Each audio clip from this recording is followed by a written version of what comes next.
Vous recherchez une école de référence pour une double formation universitaire et professionnelle de qualité? Voici l'opportunité à ne pas rater. L'École supérieure d'administration, d'économie, de journalisme et des métiers de l'audiovisuel ESAE vous offre des programmes d'enseignement en licence et en master orientés vers l'emploi qui font d'elle une référence à travers les filières de l'administration générale et territoriale, l'administration du travail et de la sécurité sociale, droit, diplomatie et relations internationales, administration hospitalière, universitaire et intendance, journalisme et métiers de l'audiovisuel et toutes les filières des sciences de gestion. Une seule adresse, www.esae.bj.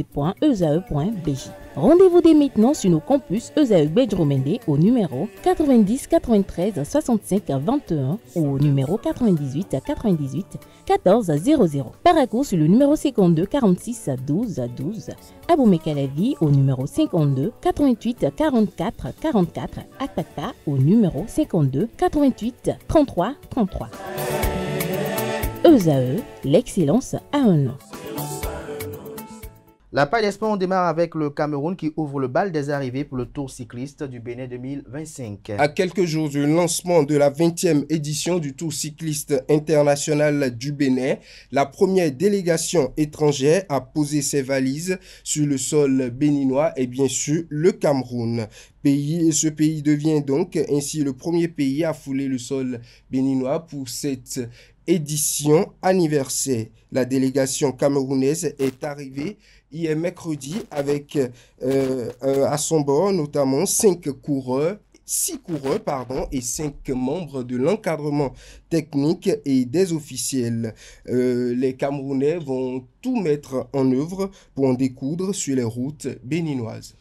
Une deuxième actualité sportive dans ce bulletin matinal de la page des sports. Notamment le 23 avril 2025, la ville de Kétou, située dans le département du Plateau, a abrité la cérémonie de lancement officiel de la 8e édition du projet Jeunes officiels. Cette initiative pilotée par le ministère des Sports à travers l'Office béninois du sport scolaire et universitaire OBSU vise à former des jeunes au métier du sport à travers tout le pays. Bien que le lancement ait eu lieu à Kétou, la formation se déroule dans les 12 départements du Bénin. Notons qu'au total, 1764 jeunes sont en formation pour ces métiers du sport.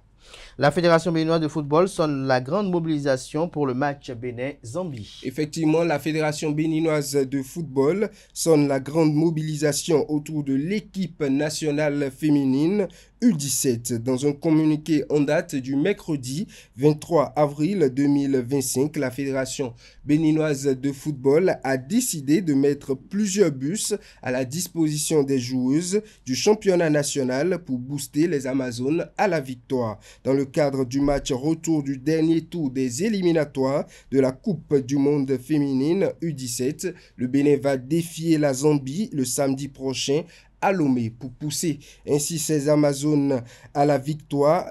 Ces Amazones à refaire notamment leur retard d'un but puisque le match aller s'est soldé sur la victoire de la Zambie 2-1. La fédération va mettre donc à la disposition des bus pour rallier Lomé. C'est un communiqué officiel signé du secrétaire général de la FBF, Claude Paki. Notons qu'en cas de victoire, le Bénin va ainsi décrocher sa première qualification à une Coupe du monde féminine.